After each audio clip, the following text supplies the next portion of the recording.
All right, everybody, it's time to get started with today's program. Good afternoon, everybody. Welcome to the Lunchtime Discovery Series. It's great to be with you for another edition of our program.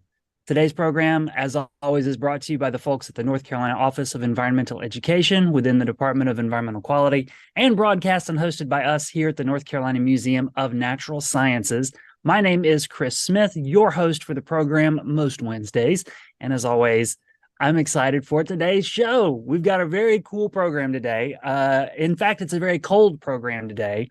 I know from personal experience that snorkeling in rivers along the Blue Ridge is a chilly endeavor. At least maybe I was in the wrong rivers at the wrong time of year. I don't know. But at least we're going to have a very cool program. Because today we're going to be talking about the Blue Ridge Snorkel Trail. And we've got a very special guest who's going to be sharing all about this new project, this new initiative, and some of the cool stuff that you can see if you go jumping in to North Carolina's rivers and streams and seeing what's under the water. I'll remind everybody who's tuning in today that the Lunchtime Discovery Series is interactive. So make sure that as we go throughout the program, share your comments, your experiences. Maybe you've got some fun experiences with the wildlife of North Carolina's rivers and streams that you can share in the chat as we go through the program, but also your questions, because after the presentation, I'll be looking to the chat in order to find out what you want to know more about from today's guest. So make sure you're doing that. And make sure that you check out more Lunchtime Discovery Series programs. There's a whole great playlist of stuff right here on the museum's YouTube channel, and you can sign up for the series email listserv with the North Carolina Office of Environmental Education at their website so that you can get the link in your inbox to come and join us every single week. Because we have great conversations and learn about new and interesting stuff that's happening out there in the world, I think just like we're going to do today. Now, for today's program, we do have a very special guest from the North Carolina Wildlife Resources Commission. We have Luke Etchison. Now, Luke's job title is Western Region Aquatic Wildlife Diversity Coordinator. But Luke described to me that the job is really a river conservation biologist. He's concerned with fish, crayfish, mussels, the stuff living in our rivers and streams and how to best protect them and learn about them. And Luke joins me now. Hi, Luke. Hi, thanks for having me on the program. I'm really excited to talk about the Blue Ridge Snorkel Trail and the launching and some of the cool critters you can see while enjoying the trail. I am excited to learn more about it. Not the least of which, because as we've been talking about before we got started here, I have a little bit of river snorkel experience, and it ranks as one of the coolest things I think I've ever done. Mostly, I did not know that you could go snorkeling in rivers. I had only seen, pictures in travel magazines of people doing that in far-flung places, but you could do it right in our backyard, which I think is pretty cool. And I'll turn it over to you. All right, thanks, Chris. So today I'm going to be talking about how we're launching this Blue Ridge Snorkel Trail and how we think this will be a really useful tool for reconnecting folks with our rivers and the critters in them. So historically, our connection with rivers was really strong. Basically, since humans have existed, there's been a strong connection between humans and rivers. And there's evidence of this all over North Carolina. There you can find basically in every watershed in North Carolina, you can find evidence of historical fishing weirs built by Native Americans. And it's pretty well known that some of the major population centers for Native Americans were all associated with bodies of water, because water is life, as we know. But even outside of rivers' historical use for food and water, it's been a really important part of our day-to-day lives, especially in the last couple hundred years. Historically, if you were going to travel to the other side of town or to an adjacent county or whatever, you had to use a river to cross. You had to cross a river typically, and with that, people historically knew the condition of the river at any given time. If you woke up in the morning, you knew that the river is potentially going to impact your ability to do what you're doing that day. And that's something that's definitely changed over time. Even with businesses, historically, businesses, but there's a lot of businesses, especially in Western North Carolina, couldn't really operate without um, good functioning rivers and well-connected rivers. For example, the timber industry in Western North Carolina, especially, was heavily dependent on flowing water, and they used rivers as transportation highways for their timber. And this is really common, especially in places that had fewer roads, fewer railroads, and that's really how most of Western North Carolina was up until the last 50 years, 50 to 100 years.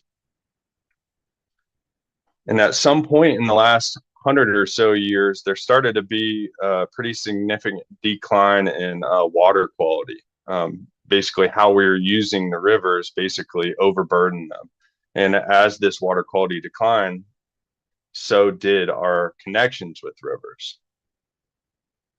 Where we used to be, relying on rivers for drinking water and for our food for our family, it's transitioned to, with new technology, kind of this change where we're forgetting where we're getting things from, and why it's important to protect those things. So our disconnection with our rivers has gotten worse over the years. I'm sure many of you have seen in, newspaper headlines where they're talking about how there's pollution in rivers, asking the questions, are these rivers safe to swim in? What kind of things are happening? And basically has led to people aren't using it for day-to-day activities. Plus, there's kind of this fear now that most rivers are not safe. And I'm sure people have heard it even, from a neighbor or whatever, that there's a certain river that they wouldn't swim in, or that it's too nasty, or whatever. And this can lead to folks even disconnecting from our best and healthiest rivers, which is an unfortunate thing. And we don't want people to forget about what's really going on. So we really want folks to find a way to reconnect folks with rivers, especially if they don't fish or paddle. Those are basically the two big user groups for rivers that really have an idea of what's going on in the state of things. But if you're not one of those people, it's hard to know. So over the last 5 years or so, there's a recreational activity called river snorkeling that's kind of become a lot more popular. There's been a lot of media coverage over the last 5 years.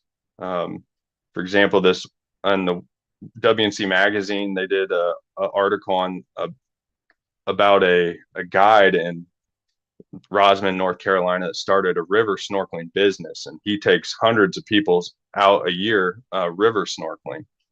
In the last 5 years, there's also a documentary that came out called Hidden Rivers, and it kind of highlights the unique biodiversity of Eastern Tennessee and Western North Carolina, and it kind of introduces the concept of river snorkeling and how people can connect with some of these hidden species.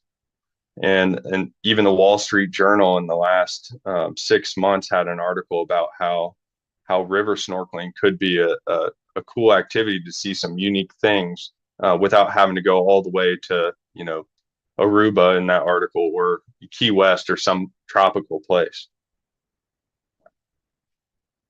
So river snorkeling is not only a way for an individual to connect with the river, but it's also a way to connect with the next generation, connect that next generation with our rivers.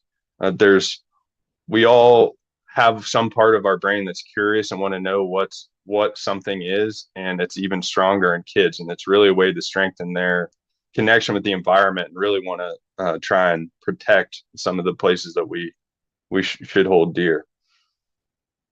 Not only does river snorkeling give us something fun to do on a hot day, but it's really neat because it can teach us a little bit about what's going underneath the surface. Even if you are a person that fishes or paddles, there's nothing quite like seeing a fish or a mussel in their environment, in their habitat, doing their thing. And the cool thing about this is it can definitely give you an idea about what the state is our environment, and it maybe give folks a little more hope, because there's been a lot of negativity about the state of our environment, and there still are a lot of places that are pretty darn wonderful to enjoy. And I'm hoping that this will give some folks change their perspective from the rivers as a lost cause to a worthy cause that they can advocate for. So the Snorkel Trail, this is an idea. This is an innovative education project that we came up with. A group of partners, the co-creators are Mainspring Conservation Trust, Mountain True, and the North Carolina Wildlife Resources Commission. And we've also we wanted to create this trail hoping that there's going to be it'll be a unique approach to getting heads in the water and getting people to see some of these really precious critters we have out in our rivers. We've also partnered with a group of folks at ncfishes.com, and they are a group of fish experts that have really good fish photos and resources for identifying fish. That's actually where the Snorkel Trail website is going to be housed, on their website. And it's a really good partnership between all these folks to try and make this happen. So how the Blue Ridge Snorkel Trail works, basically, we selected 10 sites across Western North Carolina, and they're all in different counties. And each site will have a kiosk with 10 critters, photos of 10 critters, and some tips on how to identify them. And with our webpage being on the ncfishes.com website, we're hoping that folks will get hooked and want to learn more about the fishes they saw, and maybe learn about some other ones they didn't see. And we're also encouraging folks to use platforms like iNaturalist to record their observations, help us keep a tab on some of the species that we have out here. So in phase 1 of Blue Ridge Snorkel Trail, our goal was to get 10 sites in Western North Carolina. The main idea is that we want people to see all different parts of Western North Carolina and see all the unique species that you can find at each place. Each site is in a different county, like I said, but they also represent 9 different rivers and 5 different river basins. Typically, each river basin has a very different fish assemblage, or you can find different critters in each one, but it's even on a river level, same river, different place, you can find a very different group of fish. So it's a really cool opportunity kind of to do a scavenger hunt for species. Here's what an example of what a kiosk looks like. It gives some basic information on how to snorkel, some safety and environmental concerns, and let you know a little bit about the watershed that you're snorkeling in. All these species range from species that are really common that you'll see a lot of to ones that are more rare and precious, or only found in that watershed. So a lot of people ask, what can you see while river snorkeling? It's really everything that lives in the river you can see, to some extent. All of our signs for the Snorkel Trail highlight mussels, crayfish, and fishes, but there's definitely a bunch of other species that you can see out there. You can definitely see salamanders, all sorts of cool insects that fish are feeding on and enjoying, and it's overall really unique. There's nothing like it. And that fish on the right is a tangerine darter. It looks like it's a tropical fish, but it's pretty common in Western North Carolina, and we're hoping that, and they're really friendly too. They're always curious what you're doing. So if you stick your head in the water, you're likely to see one of these big orange fellas. They get up to around 8 inches. That's what I call big as a non-game biologist. Here is an example of something you can see while you're snorkeling. This is a mussel called a wave-rayed lamp mussel, and they create a lure. Freshwater mussels typically use a fish host when they get their eggs fertilized. They find a way to attach their fertilized eggs to their host fish, and then basically the host fish gives them a free ride upstream or downstream and helps spread the mussel population. And The females of this species have this unique lure that they create to help attract the fish. This species uses bass out there, so it's trying to mimic a like a darter or some other small fish in a stream. And so as you can see here, as I'm near it, the mussel can tell that I'm near it, so it's waving its lure, trying to get the fish to bite. And so you can see on the very right side, it's mimicking an eye spot too. So some of these things can look pretty realistic, but it's a very unique thing you would never see otherwise unless you stuck your head underwater. Another thing you can see is, depending on the time of year and the species, are fish spawning. So every spring, especially late spring, May and June, you can see these large mounds that are created by different species, and then a bunch of other species will actually spawn on there. These bright red fish, this was taken at just north of Asheville, about an hour, and you can see hundreds, if not thousands, of fish on a spawning mound this time of year. So another unique experience you would never find otherwise. And these species are typically silver the rest of the year, so it's a kind of once a year type of thing, and they sure are. It looks like you're on a reef somewhere. So of these 10 sites, we wanted them to be widespread, mainly because we want to hit different watersheds and show folks that as you're going over a ridge and a mountain, you're likely going into a different watershed, and you're likely going to see different things. So here's some examples of the variety of darters that you can see in Western North Carolina. Many of these can only be found at one or two of our sites. So it's just give you some example of that variation. So what I'm going to do next is basically I'm going to go through our 10 sites, show you some of the cool species that you can maybe see at these sites, and maybe see which one y'all want to go to first. So we're going to start in furthest west. We're in the Valley River near Andrews, North Carolina, in Cherokee County. This is a cool little river. It's got it's got its own crayfish. This is the Valley River crayfish, photograph there. It has this species right here, the top left, that's called a blotched chub. They're state threatened. They're not found very many places, and there's only probably 2 rivers in North Carolina you could snorkel and find them, and the Valley River is one of them. The bottom left is the redline darter.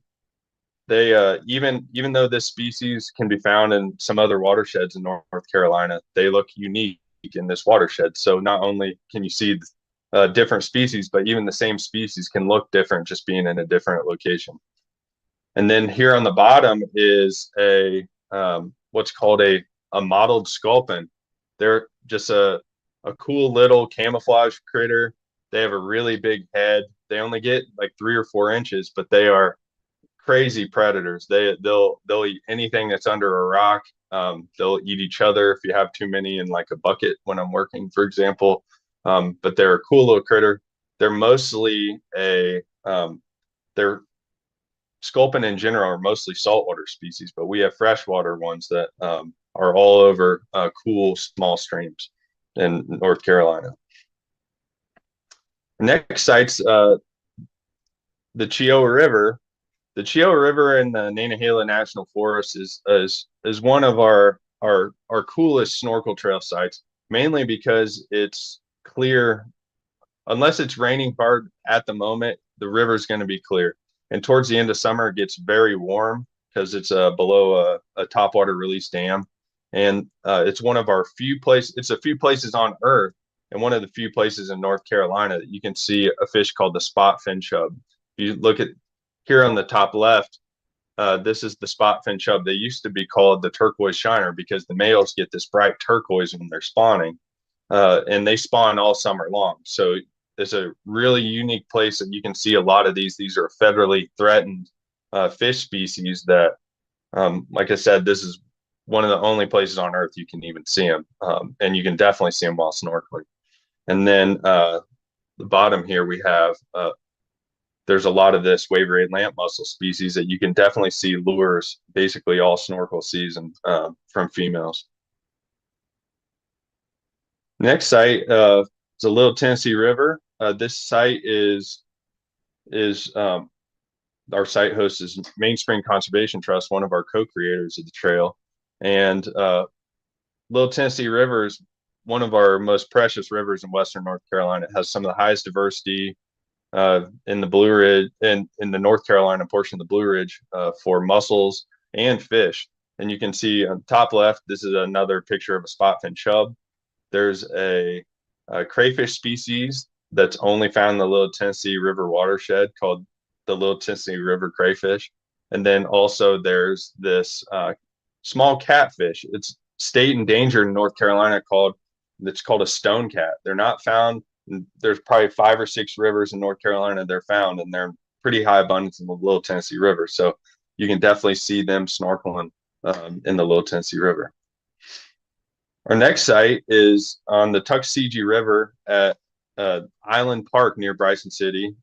It's a town park by Bryson City, and it's a really cool place because there's this whole Little Tennessee watershed is the only place in Western North Carolina where you can find this darter here. It's called a wounded darter, and they have a lot of red all over them. It looks like they're wounded, obviously. And then you can see this crayfish, which is the Tuckasegee River crayfish. I'm sure you're seeing a theme where every river watershed has their own crayfish species. And that's kind of how it is for most of North Carolina. And then here's a big picture of a male and a female tangerine darter. So they're pretty common there, and definitely likely to see one of these if you stick your head in there. And you can see in this map photo that there's even an aquarium nearby that the city runs, and they have a tangerine darter. So if you even miss one that day while snorkeling, maybe you can go down to the aquarium and check one out. We have another site on the Tuckasegee River, but this is further up in the headwaters. It's got some really cool species as well. There's this another Tuckasegee River crayfish. They're really common there. You can see them. There's this darter right here. This is called the Tuckasegee darter. It's only found in this watershed, and they're pretty common there. So they're a really cool, unique pattern fish. And then you can see a lot of these river chubs. River chubs are known as the mound builders for the mountains, and they build mounds that a lot of other species will spawn on. So without them, there's probably be 5 or 6 less species in most of our rivers, Western North Carolina. The Pigeon River site is a site in near Canton, North Carolina. There's a nice big recreation park. It's really clean, clear water, and it has the highest abundance of tangerine darters I've ever seen. So you almost guarantee you're going to see one if you go there. And there's also this species here, this really cool printed fish called the olive darter. They're really rare in most of Western North Carolina. They're state special concern, and you can frequently see them while snorkeling in the Pigeon River. Pretty cool. Mills River is a Mills River Park. This is a site that is almost like most of our sites we selected are almost always clear. So unless you had rain in the last a hard rain in the last couple of days, the river's probably clear. What's cool about this site is really high density of darters. This green one is called the greenfin darter. They really get that green. And then this other darter is called a redline darter, just like the one that you can see in Murphy, but it looks very different. Or in the Valley River, looks very different. Has a lot more red on it, a lot more light coloration. And this is also home to our best population of a state endangered mussel called the slipper shell. They're really rare. In general, we only have them in the Mills River and a few other streams, but Mills River is our best population. So these are all like very precious places with precious species that we're trying to conserve if you go out there, you might be able to actually see some of them that there aren't many places people can see. Another one we have is the Swannanoa River. This is a really neat place. It's got really high fish density. And believe it or not, there's a darter that was actually first described from the Swannanoa River. It's called the Swannanoa darter. And they're in pretty high abundance there. You can see this fish right here. This is called the banded darter. And they're a cool little fish that they're often associated with vegetation. And you can see that they've evolved to have those green stripes on them that matches nice camouflage with vegetation you see out there. And then there's this red and yellow fish. This is called a saffron shiner. They'll be on big mounds like the Tennessee shiner will, um, but they have a lot of yellow on them as well as that red. So they're pretty cool. And this time of year is a great time to check out those species. In the Catawba River, there's a site along the Marion Greenway near Marion, and this is the Atlantic slope drainage. So basically, everything you get in our two Atlantic slope drainage sites are not species you can really see anywhere else and on the snorkel trail. So on the top left here, this is called a Piedmont darter. Really cool patterned fish. This red one is near spawning colors. It's actually called a greenhead shiner. Don't ask why, but it's definitely called a greenhead. And then this fish on the bottom is a female fiery black shiner. And they get really cool colorations when they are spawning too. Then lastly, our last site is on the Roaring River in Stone Mountain State Park. So it has some really cool species. This species right here, this crayfish, is called the Carolina foothills crayfish. It's a really common crayfish around there, and you can definitely see them, but they're, like I said, watershed restricted, and there aren't many other places other than this watershed you can find these crayfish. And then the top left is the Atlantic slope counterpart to the river chub, the bluehead chub. They create mounds in the Atlantic slope streams for stuff to spawn on.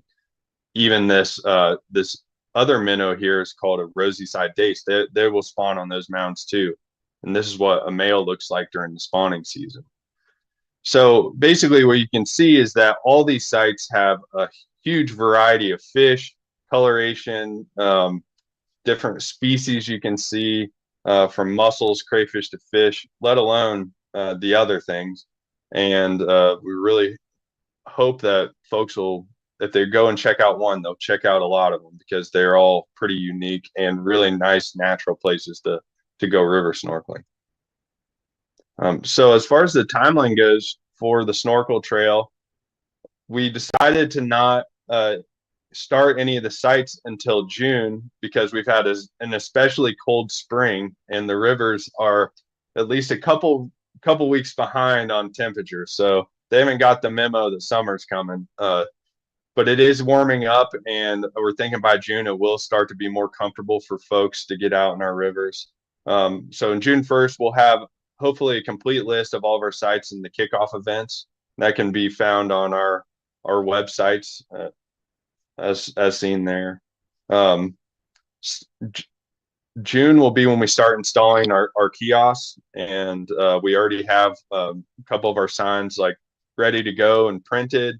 And starting in June, we'll have a couple kickoff events. June 17th, Pigeon River will have a kickoff event hosted by Haywood Waterways, one of the funders of their site.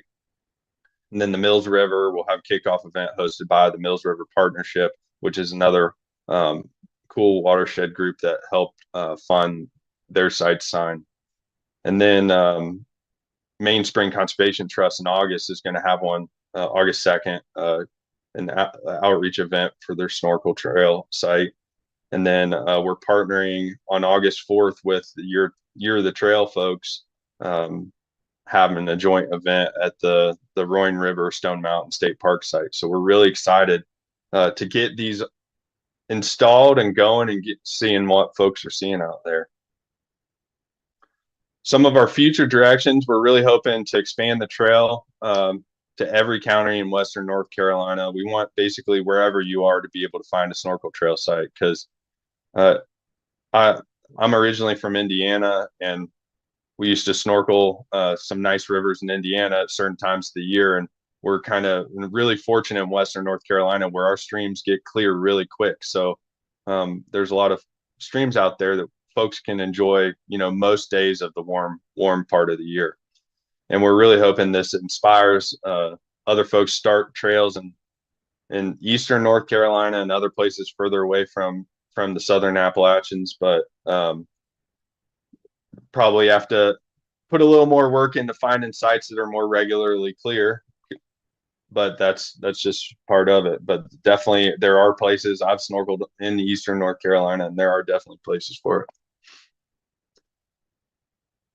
So this is what it would, in theory, look like if we got it to every county. So just think about, like, no matter where you're visiting, whether you're visiting Wilkesboro, Boone, Morganton, Murphy, Franklin, no matter where you're at in Western North Carolina, Charlotte, you could even be within a, hour drive of a good snorkel trail site. So that's what our goal is right now. And I want to thank our funding sources so far. Our primary funding sources for getting this going were the Tennessee Valley Authority and the North Carolina chapter of American Fisheries Society. Wouldn't be possible without those folks. And with that, I can answer any questions, and I just thank y'all for having me on here. And I really look forward to enjoying this trail with y'all in the coming years. Thanks. Awesome stuff. Thank you, Luke. Thanks for sharing. I'm very excited for the Blue Ridge Snorkel Trail. I've got to say it. Like, Year of the Trail here in North Carolina is already pretty exciting. Like, there's events happening all across the state. And I think it's doing a great job of getting people interested and excited about getting outdoors. And now with the Snorkel Trail also dropping this year, I feel like it's just one more really interesting way for people who are maybe looking for a little bit of a different experience than going out for a hike necessarily to enjoy North Carolina's nature. Especially just because I could imagine somebody going snorkeling in the Swananoa. Really? I don't know. Well, I've got a snorkel. Let's go check it out. Or I've got some goggles. Let's go check it out and see what it's all about. And then as soon as you dip your head under the water and you can see some of that diversity of wildlife, especially if you get to see some of those like brilliant colored fish and just all that great stuff, it's got to go a long way to really engendering people's appreciation for wildlife. At least I hope so. So, viewers, let me remind you, there's a few questions that have come into the chat. I'm going to give everybody just a moment to download the presentation and get their questions typed up into the chat. Cue those up for me. I'm going to turn to you folks in just a moment for your questions. But Luke, I was kind of curious, some of the stuff that you were talking about, a lot of these sites were like right in cities and urban centers, like town parks and county parks that were close to where people are living. And like the site in Bryson City, it looked like it was like right there in town. And so I'm curious about the intentionality of maybe placing some of these sites in, like in parks where there are already going to be lots of people versus maybe putting sites, way out in, like the middle of a national forest where maybe it's cleaner or less crowded water, but harder to get to. I'm not sure what the trade-off there might be. Yeah, ultimately, we just wanted to have good representation of sites, as many places as we could. We're hoping long term that really there's more than one site per county.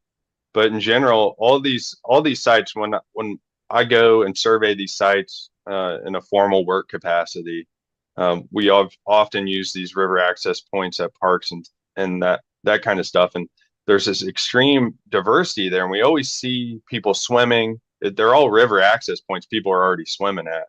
And generally speaking, if the water's clear, if it's clear enough to snorkel, it's probably pretty safe. That's generally how it is. So whether you're in town or out in the middle of the national forest. If it's clear, it's clear. And that's what we kind of think. Like the nice thing about snorkeling is that's what you need to know is if the water's clear enough to snorkel, it's probably safe. And ultimately, there's a lot of these places that people think are worse than they really are. And so we wouldn't have picked a site unless they had pretty good fish density and diversity, which tells you a little bit about the water quality. So um, that's kind of where our view is in that. And we want people to be able to actually access it because there's a lot of natural parts of Western North Carolina that are really hard to enjoy unless you're really capable of hiking many miles or driving really far or have a lot of time on your hands. And we want this to be enjoyed by not only people that are visiting North Carolina, but the people who are like living and working in North Carolina.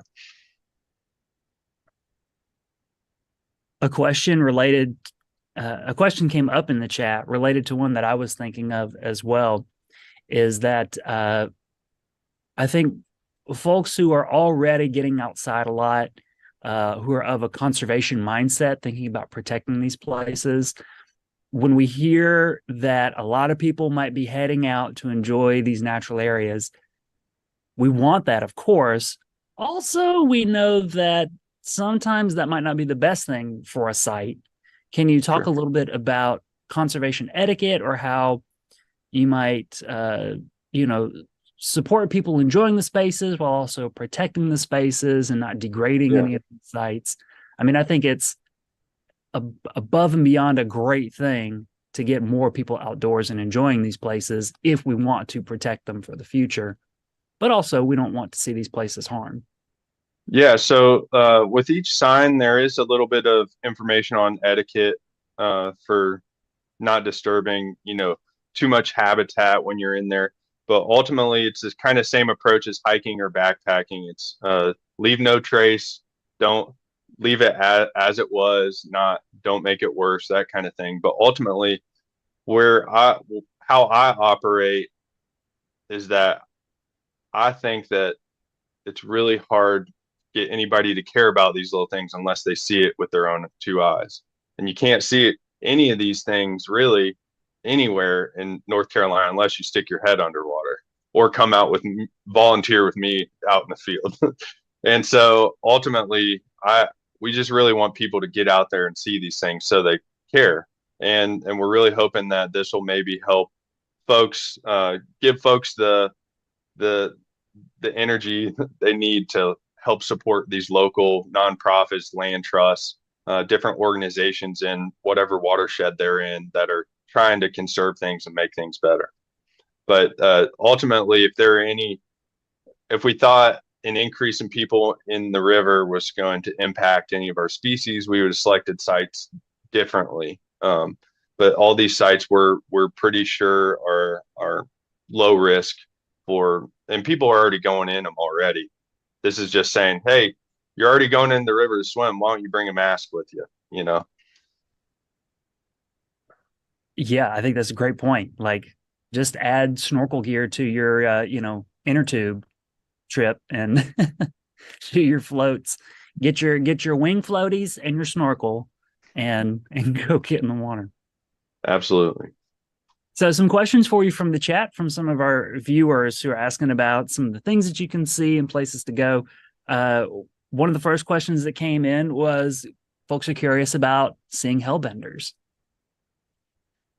There are a lot of places in Western North Carolina you can see hellbenders. We're not advertising where hellbenders are necessarily because they are a higher risk species for being harassed.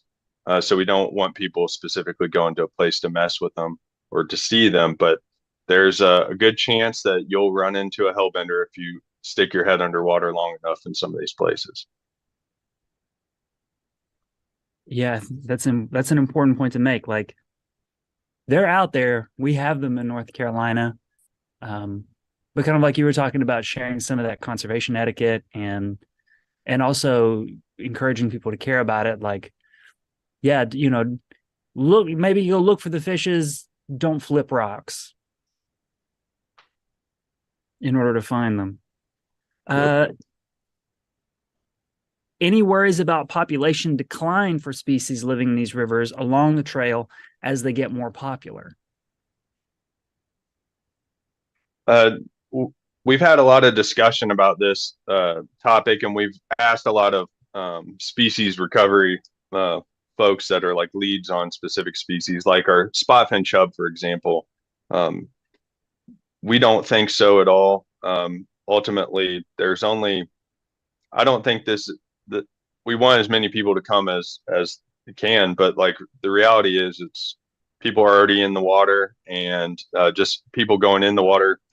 We have millions of anglers that come to Western North Carolina every year to fish, and they're in the same places that all these species are still thriving. So I don't think that there's really a realistic level of popularity that'll lead to some declines, at least for these given sites. There are probably places that have a critical like mussel bed that we don't want people running around and jumping in, like on that habitat. But that's not any of these sites. Yeah, I think that's something that's really important is the amount of conversations that it sounds like you and others have been having within Wildlife Resources Commission and outside to make sure that not just picking sites because of their accessibility or because there's bright colored things to see, but coming at it from all different angles and from all of the different reasons that people might want to be able to, that might visit it from a scientific standpoint, a conservation standpoint, and a recreational standpoint. That's awesome to hear. Okay. One of our viewers wants to know about mound building fish. Are they an indicator species? There are more in like higher quality places, but the mound builders in general are pretty widespread. But the more mounds you see, typically there's like a greater amount of habitat. So they typically don't, like in a stream that is primarily like sand, which would be like heavily impacted. Uh, they're not around, and neither are their associates that use their mounds. So they are fairly common, but they're not in really bad water, but they are in like a lot of places. And that's why folks catch them a lot when they're fishing, because the males are pretty aggressive, especially during spawning season. So they're a common bycatch people fish, but we're hoping that people knowing that there are these mound builders that help all these other species reproduce will hopefully, at least in anglers' eyes, like lighten their, maybe they don't hate them so bad for getting in their way when they're trying to catch something else.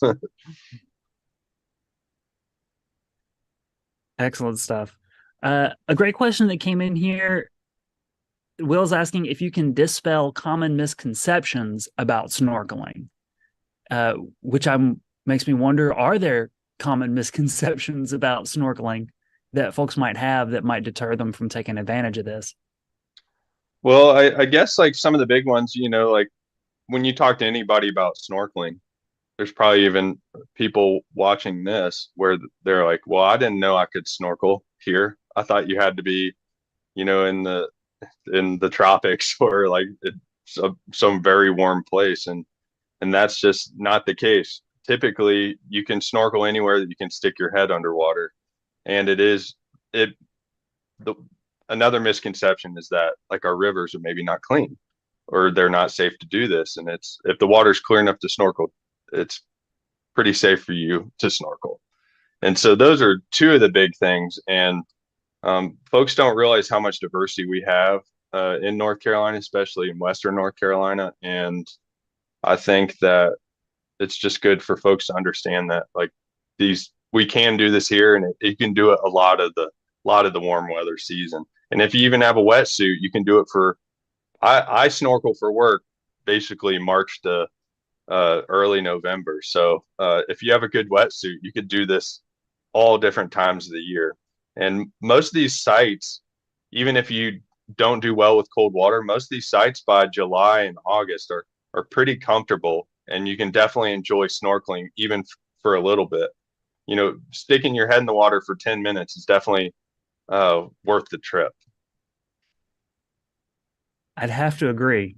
Having had the opportunity with the museum, and specifically with the museum's teacher education unit, to do some river snorkeling, it's pretty incredible stuff. And I was definitely one of those people before 2021. I would not have thought that I could grab my snorkel and jump into a river in the mountains in North Carolina. I would have been one to think, well, I'm gonna pack that for my Caribbean vacation and do that off the beaches there to see bright colored tropical fish, and then I go on a trip and I stick my head into the roaring river at Stone Mountain State Park, and there's what were they called, red sided dace, I think, Or rosy side days. Yeah. rosy sided dace. Saw a ton of those, and I remember another one, red lip shiners, I think is Yep. one. Yep. And all of a sudden, here's a fish. It's only 2 or 3 inches long, but it looks like it's wearing lipstick. Had no clue that that was, in my backyard, basically in North Carolina. So fun and exciting stuff. Do you have a favorite or coolest fish that you like to find? I do actually. It kind of changes year to year based on what I'm focused on for work, like what ones we're trying to conserve or whatever. But tangerine darters have been like a long-standing favorite of mine. But since I worked here and there are quite a few places that we see quite a few of them. I tend to like the species in need more. And so there's a species that's state endangered called a blotch side log perch. It's a really cool little darter, can grow 5 or 6 inches, and they're only found in the South Toe River in North Carolina. And they flip rocks, and you can when you're snorkeling, you can see, they'll know you're there. They're really smart. They'll watch you, and then they'll start feeding, and they'll flip rocks, eating bugs under the rocks. And they have a big swollen nose from flipping rocks. So it's a really cool little.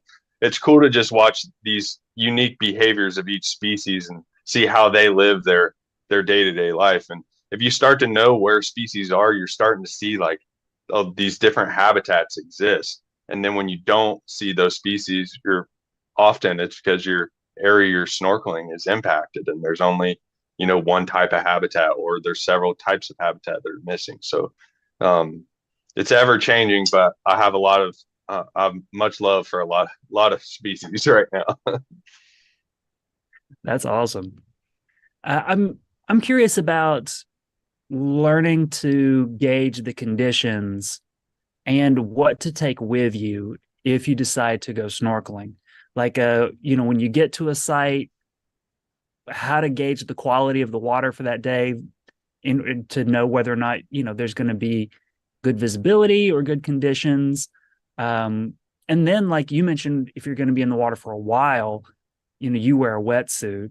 I remember when we went, we put on a lot of layers of clothes actually, because we were going to be in the water for a long time looking at wildlife. So how can people best prepare to get out to some of these sites? Yeah. So one of the good rules of thumb for basically all these sites is um, if it's rained in the last couple of days, the river might not be clear enough yet. The smaller it is, the quicker it gets clear. But generally, if it's rained in the last couple of days, I would maybe wait a little longer. And if we've had a really wet year, sometimes the river stays up for a long time. So it really depends. But ultimately, if the river's clear, you're good to go. And then if how you can how you can judge if the river's like at a safe water level or not is basically if it's all really fast flowing and you don't feel like you could stand comfortably in there, or you wouldn't want to swim because it's too fast, you probably don't want to snorkel. So just being able to judge like what you're comfortable with standing. If you don't feel comfortable standing in the middle of the river, you certainly probably shouldn't be snorkeling in it, or at least you won't be able to do it very well. So that's like kind of two easy things you can do is just based on your own comfort level, safety. But what I recommend always just having a change of clothes in case you do get to a point where you're pretty cold, and it's nice to get in nice, dry, warm clothes after you're done. And air temperature really matters. So you can handle some pretty cold water if it's 90 out. But if it's cool water and it's 65 with a breeze, you're probably going to get cold quite a bit sooner, especially if it's overcast. So just thinking about like when you go, if it's early in the season or late in the season, if you're going in like May or end of September, you really want to make sure that the air temperature is good and the sun's out, or you're going to get pretty cold, unless you have a wetsuit, of course. Excellent stuff. Michael wants to know if you've discovered any new species in these rivers lately.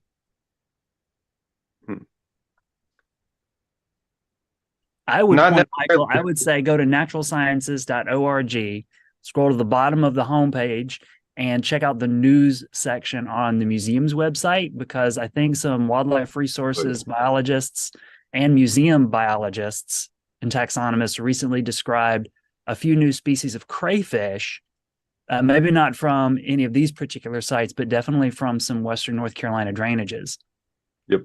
Yeah. So we're one of the big things, as I was kind of describing about each site, how it seemed like some of the crayfish are only found in that like watershed. There's a bunch of other places like in the French Broad River and some of its tributaries, for example, where there are species that are not described yet, but we've done some early work and we know that they're a unique species and we're working on describing them. And that's kind of what's happened with these recently described species that were described like earlier this year. They're all part of the same kind of group of species that they all got lumped into one, and they're actually watershed specific. And so basically anywhere you go, there's probably a species that hasn't been described by science yet.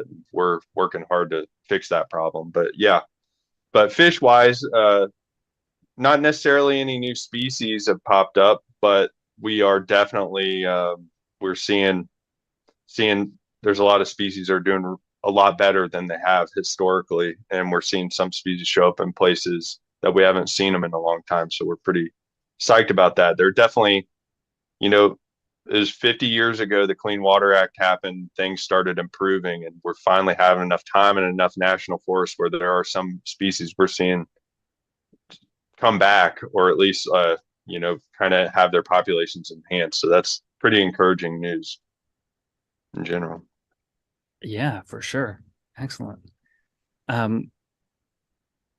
Thinking about that, and I guess we kind of touched on this. Cindy had asked the question in the chat, what about endangered species and sharing their locations? Because sharing endangered species locations can lead folks who don't care for wildlife's sake to go looking for them as well. How does Wildlife Resources think about balancing? So we that was part of all this, like when we were determining the sites and what species we were going to highlight and where we were going to have sites, we brought in recovery biologists for U.S. Fish and Wildlife Service. We brought in fisheries biologists for the U.S. Forest Service, and we all kind of put our heads together on what we thought was like actual risk and that kind of thing. And for the species we have that are at risk, they're not super easy to collect, if that was a concern, and they are listed. So taking of any of these species is still protected by law. So, and there's not much of a trade for any of these things. So we think it's generally low risk compared to some other groups of species like hellbenders, for example. We don't think that there's a need to really protect locations for what we have. Most of that information is pretty well available anyways. Excellent stuff. Oh, I want to say a special hi, Bronwyn. Dr. Bronwyn Williams is watching, just jumped into the chat. One of the museum biologists who just published research on she's leading the crayfish charge. Leading the crayfish charge, research curator for non-molluscan invertebrates with the museum, who I think along with Wildlife Resources non-game biologists and others, I believe. Michael Perkins and T.R. Russ and some other folks have been definitely heavily involved there. They've helped in the snorkel trail process. They're not one of the direct people, but they've definitely been in, and they helped us get those two sites at the Marion Greenway on the Catawba River and the Stone Mountain site. Awesome. Fantastic stuff. Thanks for tuning in, everybody. All right, last one for you. Will the information on the common species in each of the locations be printable, accessible online so that people could maybe laminate them, jump in the water with them?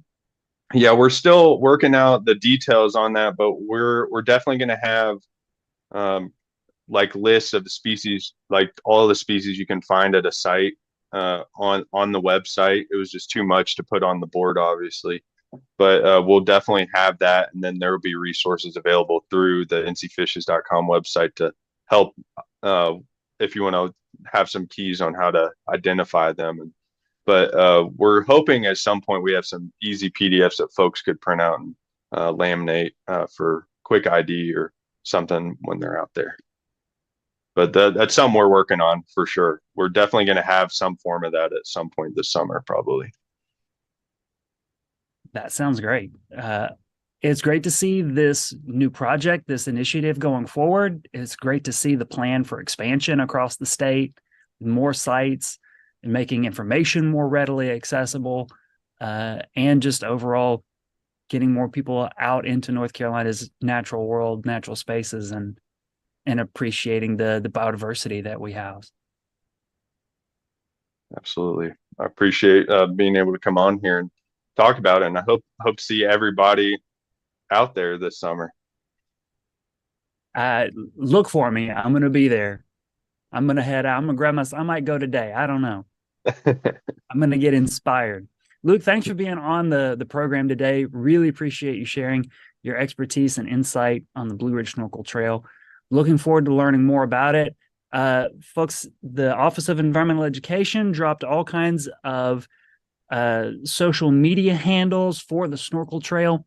You can also see a bunch of these things linked up at the eenorthcarolina.org website for this talk, and on their social media sites where they're at North Carolina EE on Twitter and Facebook. Of course, you can find the Museum of Natural Sciences online as well. We're at Natural Sciences on all platforms. And while you're doing it, you might as well check out the North Carolina Wildlife Resources Commission social media, which is awesome and hilarious and informative. They're doing a fantastic job. Lots of cool stuff to check out happening in your backyard here in North Carolina. If you're in North Carolina, if you're not in North Carolina, get here quick. Thanks for tuning in to the Lunchtime Discovery series, everybody. We'll see you again next week. Bye, everyone.